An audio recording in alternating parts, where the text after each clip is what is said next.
You're in people's faces for good ways. Just there and like, let's go. 3, 2, 1. All out, walk it off, like jog it out. Let's go. Like it's nonstop, like Orange Theory. The amount of like energy it takes to be good coach. Like there are very coaches who are just like those personal trainers. They have that personal trainer background, so they don't know how to maybe cultivate that energy, or they don't have the passionate to do it either.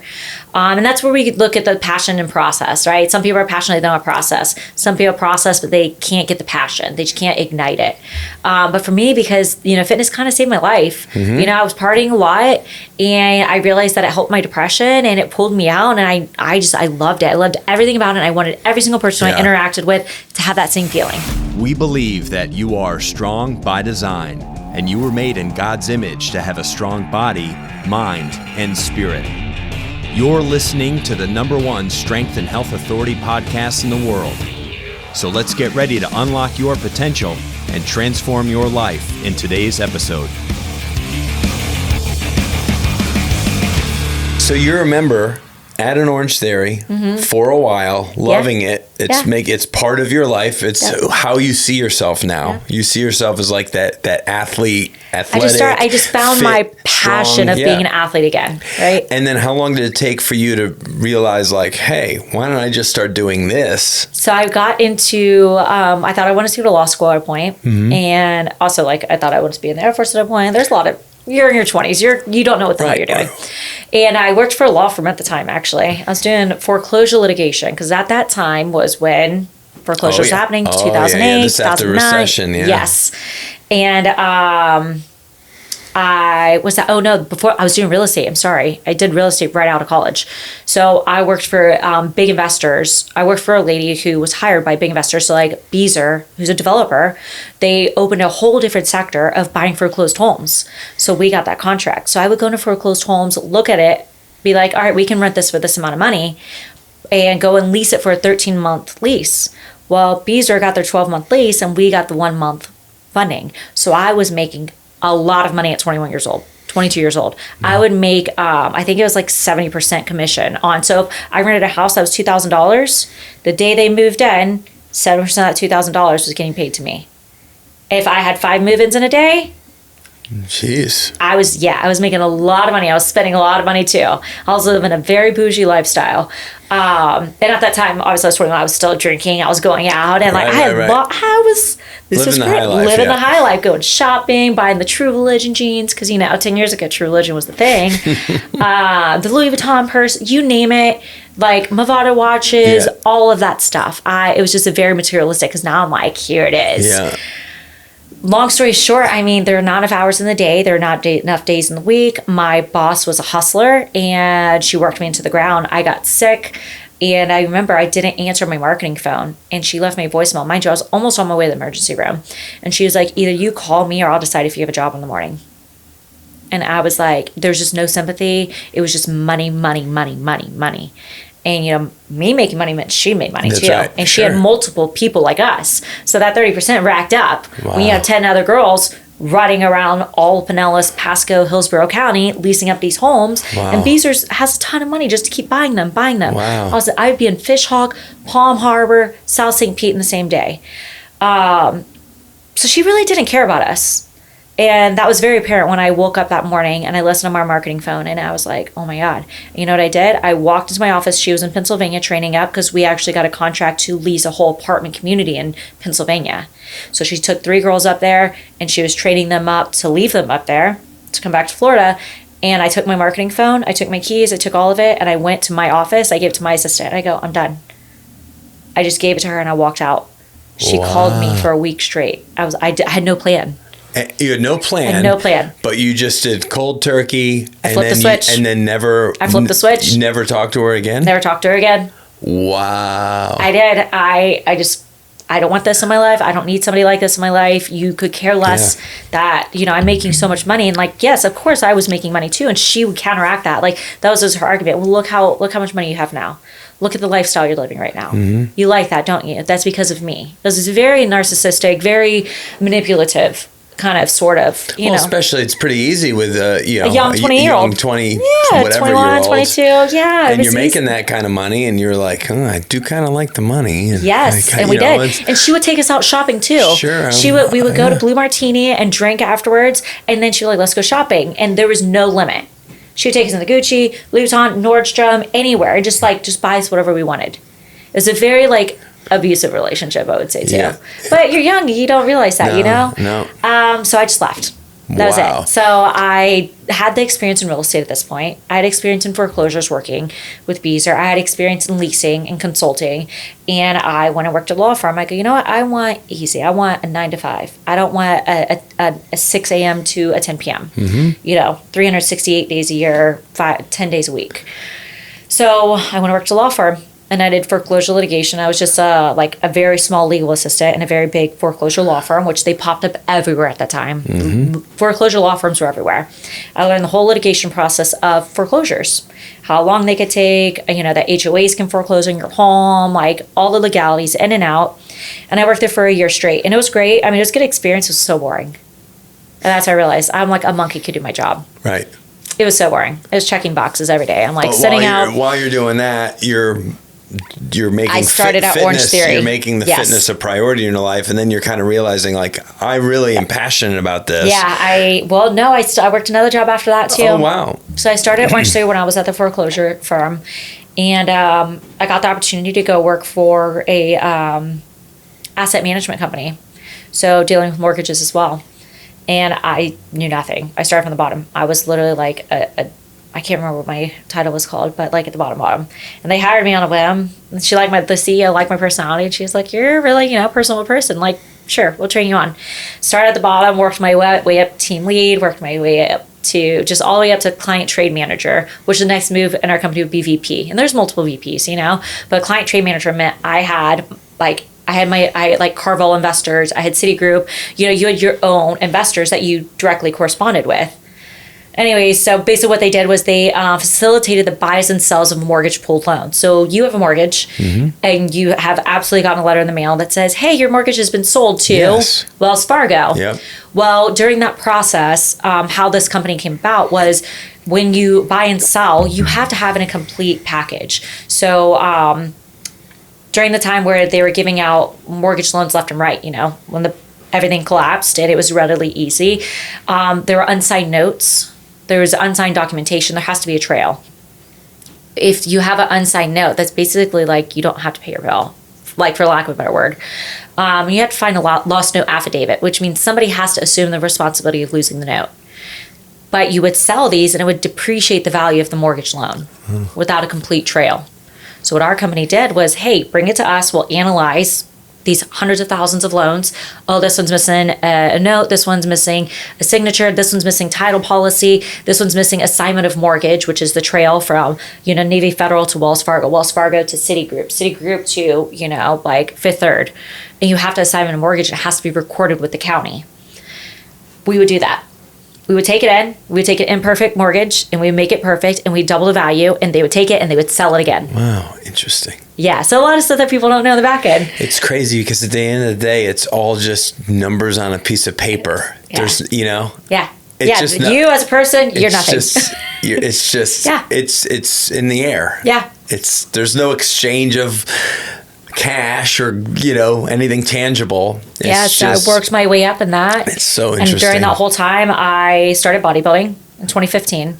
And I was still working. So that's a little on the side while you're working. Doing Orange Theory. Orange Theory. I was like, eat, sleep, breathe, repeat Orange Theory. Loved it. What was the appeal to bodybuilding? Like, what did you see or who did you see that was like, I kind of like... Honestly, I just wanted to see if I could give up cookies for 18 weeks. I swear to God. Yeah.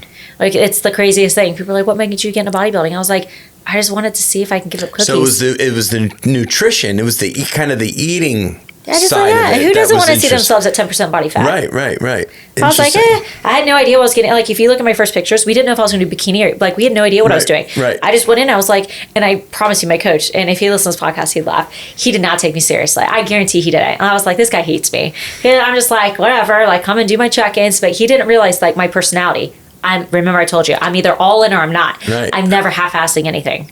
So I was all in. And slowly as we chipped away, because I'd been an athlete my whole life, I was squatting 225 pounds as a freshman in high school when I was in Texas. I've been squatting since 7th grade. So when people ask me, how do you get your legs? Well, I've been lifting weights since 7th grade in Texas. Yeah. You know, and then when I moved, I continue to work out. Even with the lack of fitness throughout college, I was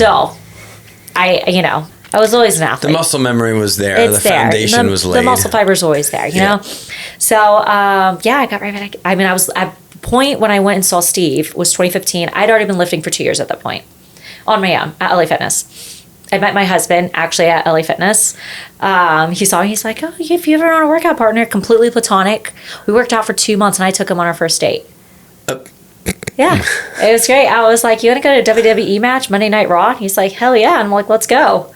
Yeah. So it was just totally just like a friendship at the gym, like kind of just training together. Yeah. And then that's what we just saw each other. We meet and like, hey, let's train, let's work out. And like, all right, see you later. Let me know what time you're going to be here tomorrow. Maybe I'll catch you here. Maybe I won't. Wow. Yeah, it was very just like kind of like fly by night, just like, all right, whatever, very nonchalant. You know, I wasn't like, but he grew on me. He's such a nice person. He's so sweet. He's like, and that was it too, is I had been through the cycle of like dating the asshole. Yep. Every part of my language. Okay. But every woman goes through that. Yep. And I, here's this nice guy who showed up for me at the gym, who helped me, who pushed me, who was just encouraging, who had good conversation with. Mm-hmm. Totally not my type because he's a nice guy. Yeah, right. Good looking. But I'm like, how many good looking guys do you know who are nice? That's right. There's a lot of good looking guys out there, but they're just like, So I was like, you know what? I'm flipping the script. Let's date the nice guy. Right. And Kyle is such my yin and my yang. Like, I'm very aggressive. Yeah. As a person. He's more soft-spoken and chill. Very chill, very easygoing. He's almost introverted when you first meet him until you get to know him. Yeah. He'll be talkative. He'll make you laugh. Funniest person you ever met. But he's so nice. Like, that's one thing about Kyle. Like, even people who work with him. Yeah. Like, everybody who knows him loves him. I've never met anybody who doesn't like Kyle. Yeah. Like, people just don't not like him. They just love him. Yeah. He's a good human. And, but yeah, in that, obviously, 2013, this is 2023, 10 years this year. Yeah. But yeah, as soon as I changed my lifestyle and started working out, like, God delivered. And I met this amazing person, and I took on faith. We went on our first date, and that's it. So yeah, I started bodybuilding in 2015 when I worked at the mortgage asset company. And at the time, my coach at Orange Theory was like, you want to be a coach? Like, people thought I was a coach when I worked out there. Yeah. They'd be like, she must work here. Yeah, they thought, 100% all the time because I have this type A personality for form. Mm-hmm. So I self-taught myself everything. Like, I wanted to the muscles. I would like read again, read some more, watch some YouTube videos, and I was on it like white on rice. I had to master it. Anytime I don't know something since that time when I was sitting in English class. Yeah, you get a little bit crazy about it. If you have a conversation with me, I don't know what you're talking about, you better believe I'm going to be an expert by the end of the day. Because I don't ever want that feeling of being dumb ever again. Oh, I have that feeling almost daily. I made it like this thing about certain things. Yeah, it's one of those things. I don't like it either. Yeah. I would be like, I don't have an answer for you, but I will soon. Yeah. And I'll study it. So same thing, went into fitness, and I was like, you couldn't pay me enough to be a coach because I was making good money at the asset company. I'd worked my way all the way up. Yeah. Hustled, and I was like, so I reached out to another coach who wasn't the head coach, and I'm like, look, this is kind of a personal question, but like, how much money do you make? Yeah. And she was like, well, I'm like, really? Not bad. Okay. I'm like, I think I could do this. Like, but also I was passionate about fitness. And I'm like, and I was scared because how many people follow their passion and leave the stable foundation career that you built? Right. At this point, I went from real estate to foreclosure right into mortgage. Like, I had been building this up for. Sure. And. It's a 180. Yeah, I did. And I remember sitting in my CEO's office, kind of like we're sitting across the desk. And I'm like, look, I don't want to do this. I love being here. I go, but I think I'm going to pursue this opportunity. And she goes, it's bittersweet, Ashley. She's like, you're meant to do this. Oh, wow. She goes, you always have a place here. She's like, does it hurt me? Yeah. She goes, but this is your path. Oh, that's good. And she was so supportive. That's a good person. I would never forget that. And she was like, honestly, a few months ago, I actually looked into how much it is to invest in Orange Theory because you talk about it so much. I was a person during like holidays, fitness, people come to me, fitness advice, health, nutrition advice. And that's kind of how, when people start questioning you, that's how you learn too. Because you want to provide these people good, solid answers, not just like an assumption. And that's one thing about me is I will never give you something that I don't know about. Yeah. So, she was like, this is it. This is for you. And so I did. I went and I was like, you're all in now if I sink or swim, here we go. Yep. And within 3 months of coaching Orange Theory, I became head coach. I was the fastest promoted head coach in our company at the time. And which location were you at locally here? In St. Pete. Yeah, I worked. So that was it too. I'm a hustler. So I started at Tyrone, Orange Theory Tyrone. And that's who the coach who brought me on. So obviously I worked under him. And I also worked at 4th Street and I worked in South Tampa. So 1 day a week or 2 days a week, I would open Tyrone. I would go run to South Tampa. I would coach the mid-morning in South Tampa. So I would do the 5, 6, 7:30, 5, 16, 7:30. I would run to South Tampa. I would coach the 10, 11, 12, something like that, like 10, 15, 11, 30, 12. Yeah. And I would get a little break, and then I would close 4th Street. Oh, my goodness. 4:15, 5:30, 6:45, and 8. That's the life of a trainer. Now, I never did the group classes. Orange Theory wasn't around when I started in the late 90s, but the hours, in terms of you're up at 4 or 4:30, and you're starting at 5:30 with your first client, and you're going through the morning, then you usually, go right up to lunch, then you have like a break or a gap in that kind of the middle of the day. Yeah. And then you're hitting it again from like 4 to like 8 at night. Even if you love it, you reach a point where you're running on fumes because you've been going for like 14 hours. I never ran out of fumes. You never ran out of fumes? 4.5 years, never ran out of fumes. Wow. I jumped out of bed at 3 o'clock in the morning, 3:30 in the morning. Just ready to rock. Ready to go. You know why? Because Orange Theory, as much as it's addicting to the clientele, you're changing so many lives. And that's the difference. That's why I said I never wanted to do personal training, like individual training, because you feel that energy of the room. It is a high that you can't even experience. You have anywhere from 24 up to what the largest capacity, to a 3G for a 24-person class would be 36 people in a room. Wow. You're changing 36 lives. You have the opportunity to change 36 people's day. Sink or swim.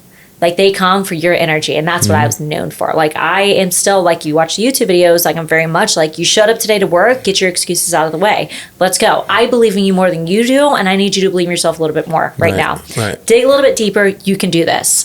And that was just my approach. And so I had created a following. People loved that real, honestly, that coaching. That wasn't like just a passion, like reading a template, putting a playlist on. Like, I was all in. Yeah, the checked out trainer who's like 4...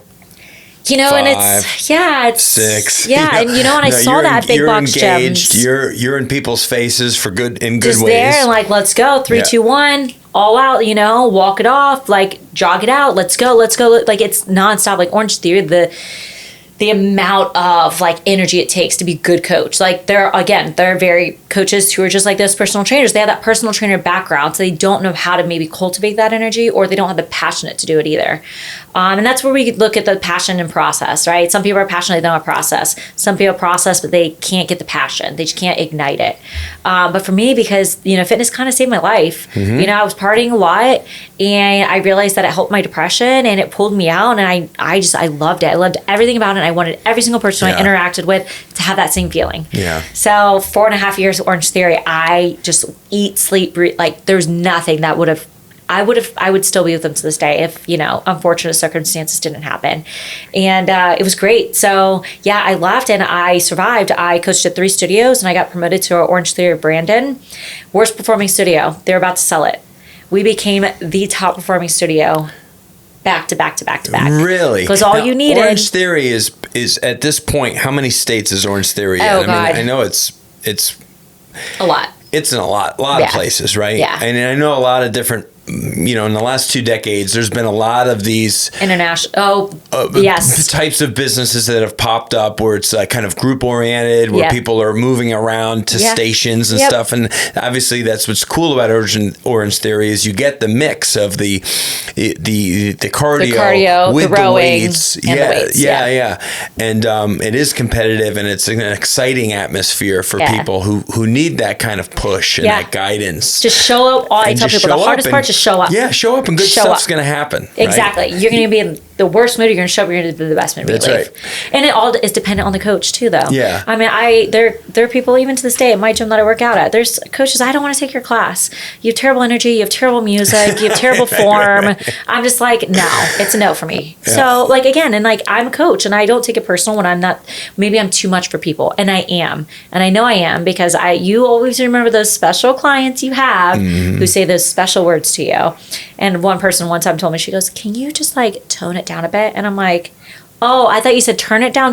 No, I can't. Turn it down, I could do that a little bit, but tone it down, nah. I'm me. Either you like me or you don't. Like, you're welcome to my class, but I'm not going to change who I am on account of one person in a room of 24 people. Yeah. Those other 23 people are here for me because they want that energy. They want that excitement. They want the push. They don't want me to be like, all right, guys, 3, 2, 1, just walk it out, take it easy. I'm like, oh, let's go. Here it is. Fire it up. But anyway, so yeah, that was that. And then 2020 pandemic happened and everybody's world's flipped upside down. Right. But you're at the time, now when did you... Oh yeah, I completely forgot the whole... Frank, you at some point, because you're bodybuilding and you're competing, and the old downtown powerhouse in Tampa was just a cool, special kind of place. It was. And we used to film there a lot. Yeah, I used to train there. Yeah. Critical Bench spent a lot of time going there to film with the Aaron Stearns and the John Hansons and Aaron Reed and Ben Pekulski and all these big names in the sport of bodybuilding and competition, and Dan Long, and so you're there working out on occasion. So how I met? How'd you meet Frank? So when I started bodybuilding with Steve, that was it. Steve was also Frank's coach. So when Frank was bodybuilding, Steve was his coach as well. Okay. And when Steve moved to his own warehouse, he had a small place down by Bayshore. And he outgrew it. Bodybuilding started kind of getting a little bit more popular. When I started, it still wasn't that popular. People didn't understand it. People were like, oh, but then slowly, as I was bodybuilding, it started getting more popular. I started in 2015, and it got more popular 2016, 17, 18. Now it's it's its own, like, there's bodybuilders everywhere. Oh my gosh. Somebody's competed in your show. Like, you throw a rock and they've competed. And I met Frank through Steve. So Steve would sometimes have like 2 clients at the same time. And Steve liked to train with me. So he wouldn't train me. We would just work out together. Because like, I'm going to lift as heavy as I can, So there's never a time where he wasn't lifting with me. He was never just training me. He was like, all right, let's go. He would do my pinches, check my body fat, talk about my diet. How many times did I cheat that week? How many Quest bars did I eat? Why did I do that? And I'm like, because I'm hungry. But yeah, and then he'd be like, all right, let's go train, and he's like, Frank's going to meet us at the gym today. So I'm like, okay, cool. So that's how I met Frank. Frank would be training with us. So I was just like kind of like one of the guys to train because when I lifted heavy, I had great form. You didn't have to focus. Like, he would push me and I would take it. Like, here we go. Make me lift heavier. All right, let's go. He'd be there to spot me, and then we'd spot each other. And it was like a whole little gang powwow. Cool. And that's how I met Frank. And then Frank reached out to me and was like, hey, I filmed for this YouTube channel, Critical Bench. If you ever want to come by, they're looking for females. I think we were hitting him up. We were like, dude, surely big buff guy like you know some fit women at downtown Powerhouse or wherever you're training. Like, we're always looking for local talent. Yep. He's like, yeah, I got a few people. And I think he probably put me in touch with you. Yeah. Along with like 2 or 3 others, but you were responsive, and very quickly we got you in here for a filming session. That was with Brian. You came in and filmed most of your stuff with Brian. Yeah. And then we just kind of started having you back here and there. Yep. Tanya. Every few months with you. with me. Yeah. And before you know it, we have, at that point, probably 50 to 100 videos of you. And then COVID, right, it happens and all that stuff. And we're pushing, we're still grinding, still making content. And then we got to a point towards the end of 2021 here where we were feeling like we need to do something that we haven't done yet. I forgot. I did a postpartum series in the beginning of 2021. Oh, that's right. It didn't take off, though. No. The videos did not do well at all. They're still up there. They didn't do great. I bet you if we look, there's probably one or two, though, that did. It's funny how YouTube works, where something doesn't seem to catch, and then you go back a year later and you look, and you're like, oh, that thing's got 30, 40,000 views. I did a postpartum series. You did do right after COVID. Right after COVID. Yep. After you had the little because I had my daughter in November of 2020. That's right. Yeah. And we'll talk about that in just a moment. But we knew you at this point. We knew you well, along with like Frank and Coach Zach and Becky. Of course, we have a long history with Becky Fox. We've done stuff with her for over 10 years. And we said, we've never really committed to like multiple coaches for a period of time. We had Brian for a long time, but he was like, he was a contractor who became staff, and he was became the face of our YouTube channel for a period of years, but we didn't want it centered around one person because we didn't feel like that was inclusive enough. We're trying to reach men and women, 30 to 60 plus years old, of all walks of life and different fitness backgrounds, mostly beginner level. And we're like, we need to have, a nice blend of men and women. So we're like, we do 2 women, 2 guys, and then, with the 2 channels. And so we had this whole plan that worked out. I think it worked out successfully in terms of the amount of content, good content that we put out there.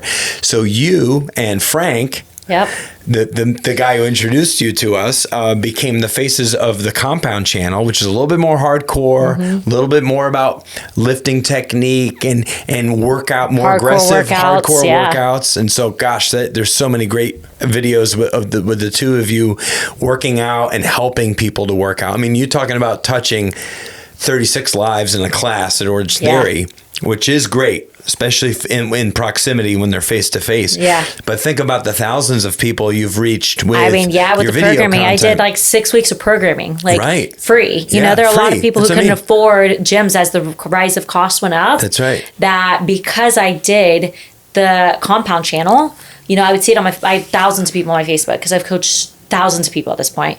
And they're like, I can't afford this or that anymore. Like, does anybody have any recommendations? Like, I gotta go to Planet Fitness. It's $10 a month. They're like, what can I do? Like, anybody know who would help, like, at a reasonable rate? And I'm like, look, I got you. I have a whole 6 weeks of programming for free. Yep. Like, you just need a crunch. Like, crunch would be your best bet because they have the kettlebells, they have the wall balls, they have the slam balls. Your Planet Fitness. And you never got overly technical or too much equipment. Usually your routines were either body weight or a kettlebell and pair of dumbbells. Yeah. And not much beyond that.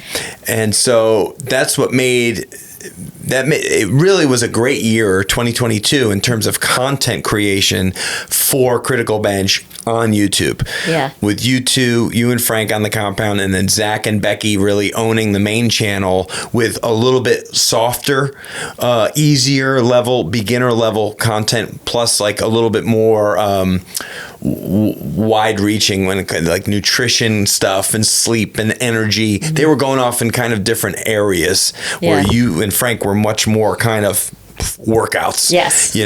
And so after attacking that hard for about a year, then we said, well, now we're going to just we've actually decided to put YouTube a little bit more on the back burner and focus more on product side of things and programming, paid for things, while still contributing quite a lot of time and energy to YouTube. It's just not the focus anymore. But what's nice is we can still have all of you back, and we still are, to create these Monday live workout experiences for people, and other content. And shorts have become so big, so we do a lot more shorts, and just to keep it alive. Yep. But we have 5,000 videos on YouTube, so we just don't want to stop contributing to something that is working and a great resource for people. That's evergreen. I mean, that's what's the beauty of it. It's built like it. we've built something that's pretty impressive that gets tens and tens of thousands of views every single day, and those are lives that are changing and people that are coming back because they haven't seen the 368 videos that you're in. You know what I mean? Like, there's a lot of Ashley there. There's a lot of Frank and Zach there, and it'll be hard for people to go through and see all of the content that's there, and it's all free and so accessible. That's what's amazing. Like again, the takeaway from like filming with you guys too is like when you approached me and I'm like, at the time, I had just stayed at home with my daughter. I joined another brand, and I quickly learned that nobody cares if you're a mom. Even parents themselves, if they have older kids, they just don't remember how hard it was. Oh my gosh. And, I joined this brand when I was pregnant, and they coaxed me into it and were like, look, well, we're understanding we're parents ourselves, and we're going to be, you can work from home, and we're going to be, reasonable. No, I was working every single day of the week, opening and closing on Wednesday. My daughter was 3-4 months postpartum, and I had 1 day off a week out of 7. And one of those days I opened and closed. Oh my goodness. So yes. And then I was told I was a disappointment, because the brand wasn't succeeding. I mean, you're talking about 2021, right out of pandemic. Wow. People are still wildly cautious about what they're doing, where they're going. There's just a lot of propaganda out there trying to still fearmonger people into the situation. And, I was just treated like terrible, right? To be honest, like completely horrendous.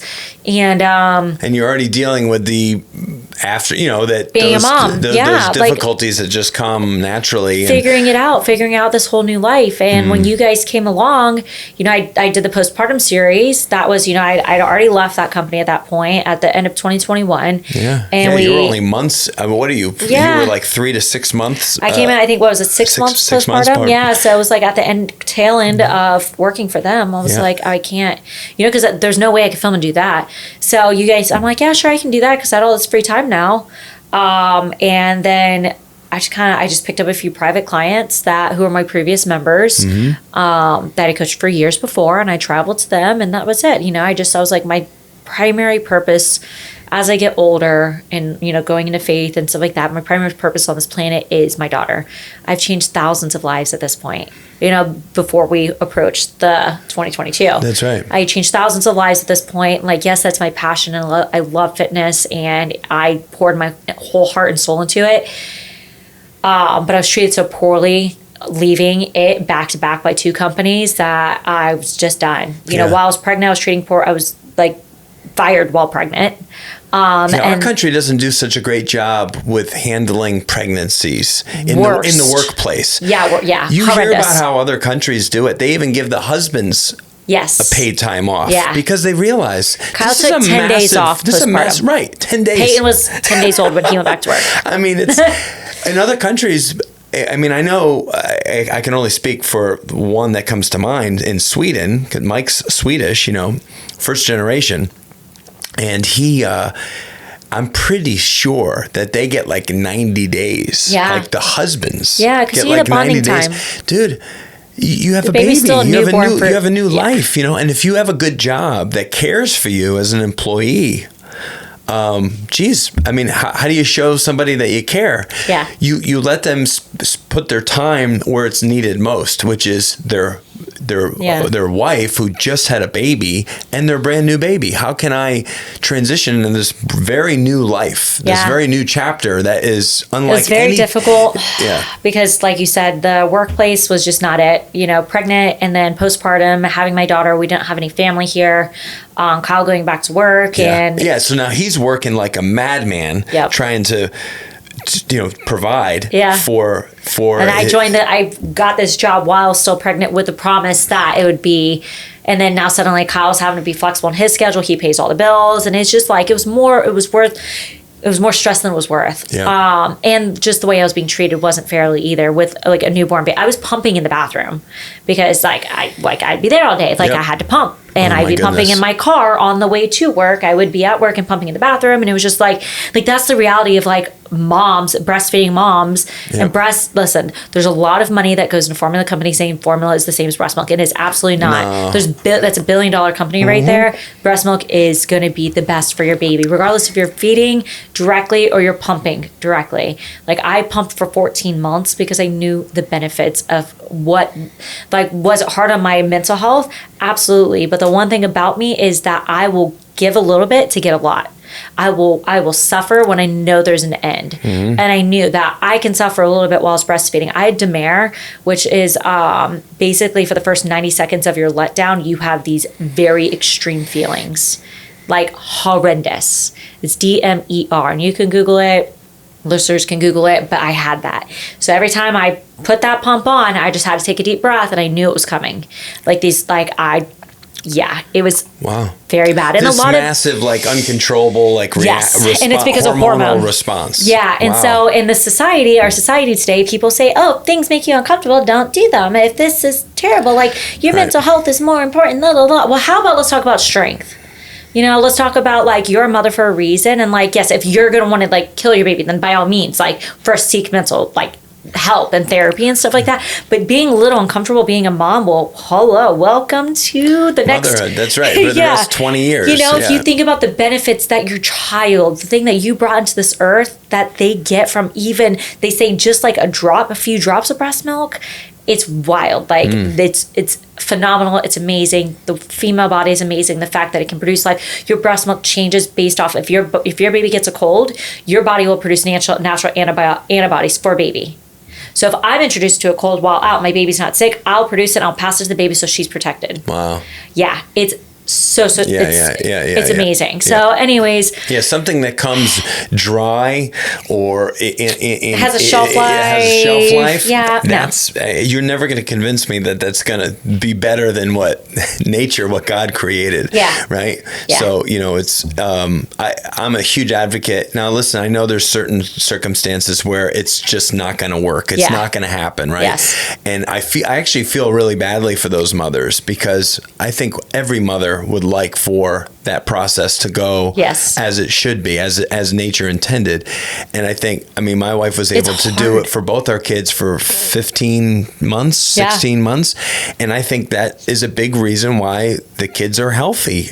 And strong immune systems and strong bones and, you know, just everything. The amount of nutrition they get in that amount of time. And it's so important when they're that young to get the nutrition they need. There are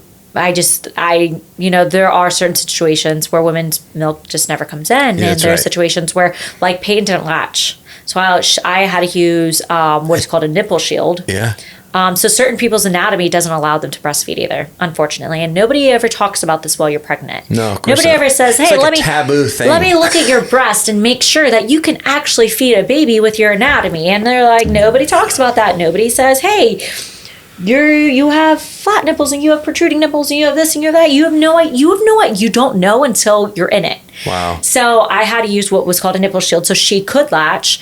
And even that, it just didn't work. You know, we tried for 7 weeks. And I remember the moment I was like, I'm done, I'm pumping. This is it. And I had a fear of the pump. I hand pumped for 3 months before I used the electric one because I was so afraid of it. Wow. But I could not get her to feed, and she was crying, I was crying. Kyle's like, "Just give her the bottle." I'm like, "I'm not giving her a bottle," because I had the hand pump and I would pump when she was sleeping, you know. And I said, "Take it, just take it." And I went to the room and I sat in the bed and I cried my eyes out. I referred to my daughter as it.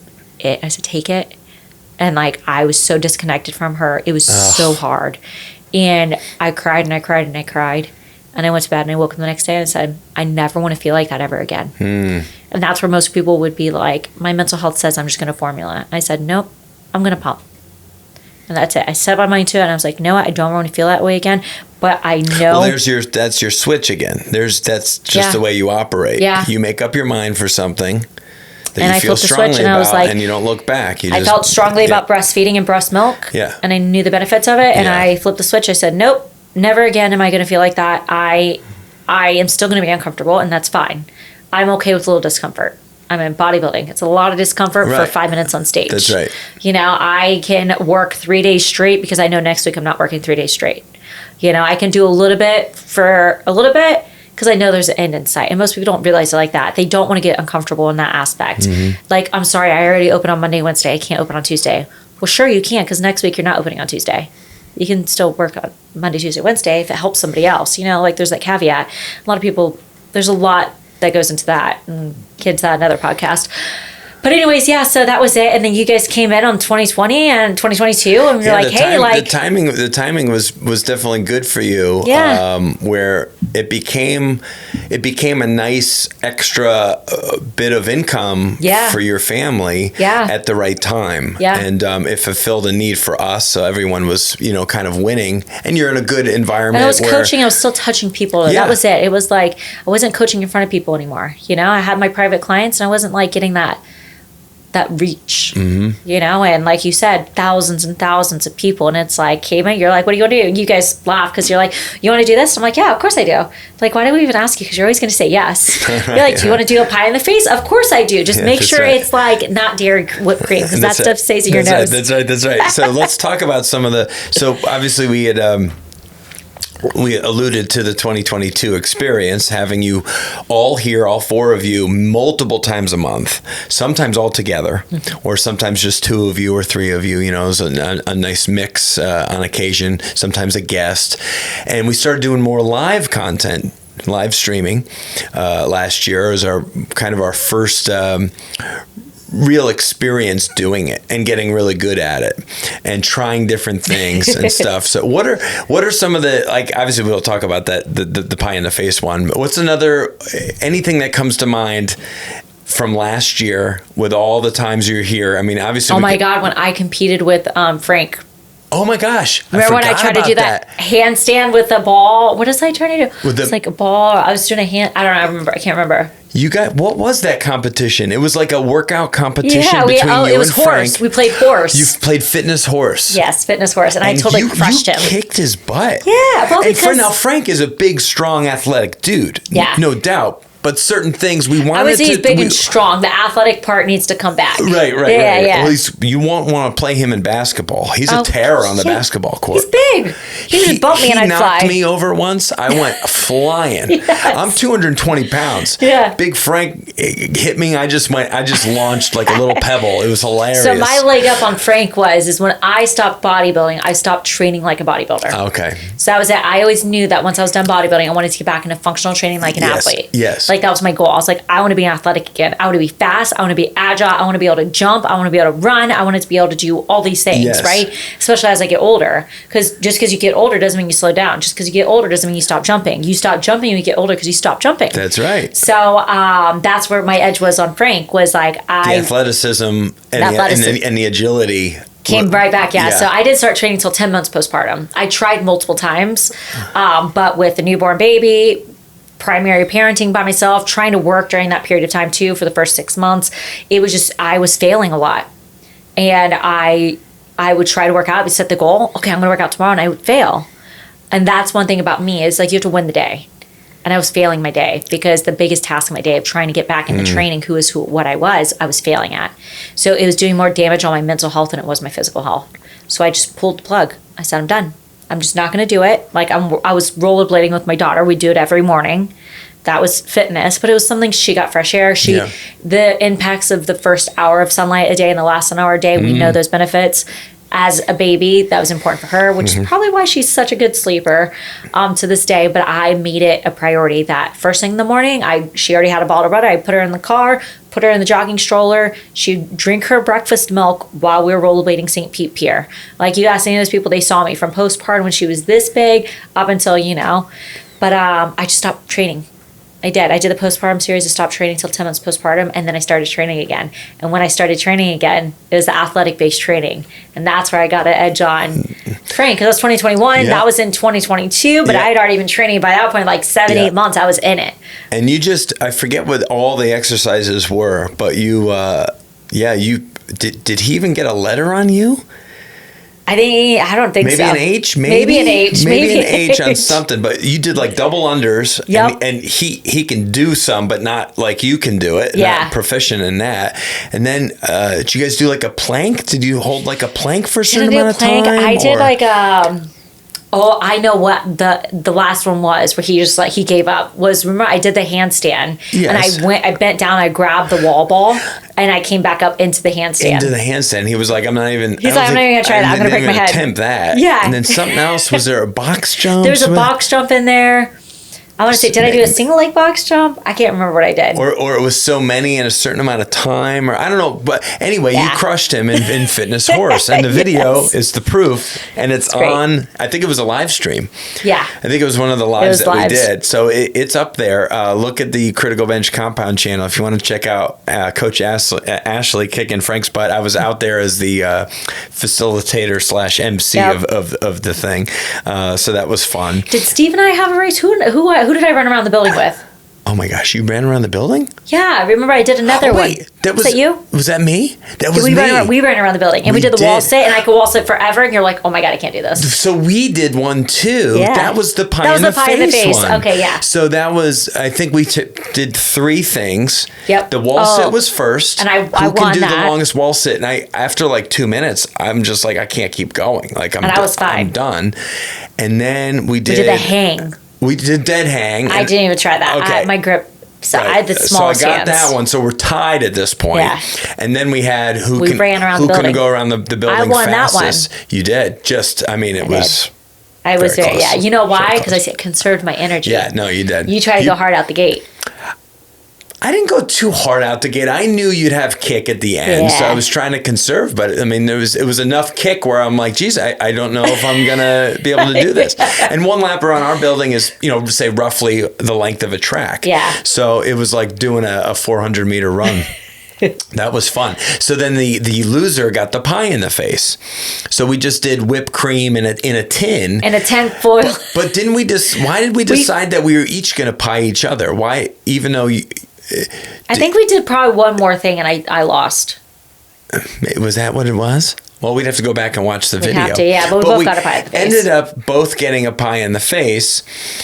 But I ended up cutting your chin. But it was my fault though, because I said one. We said on 3, and I said 1, 2, and you really mushed me pretty good. I did. But I mean, I came at you pretty strong. I think you came up and it got my chin into my lip. Yeah, so she's bleeding, and I'm like, oh my gosh, she's just all whipped creamed up. I'm fine. And we did use the coconut base cream so that you didn't have dairy up your nostrils. Listen, that is, if you take anything away from this podcast today, if you do pie in the face, do not use dairy whipped cream. If you get that in your nose, it'll smell like rotten milk for 2 weeks. Yes, it's it horrible. will.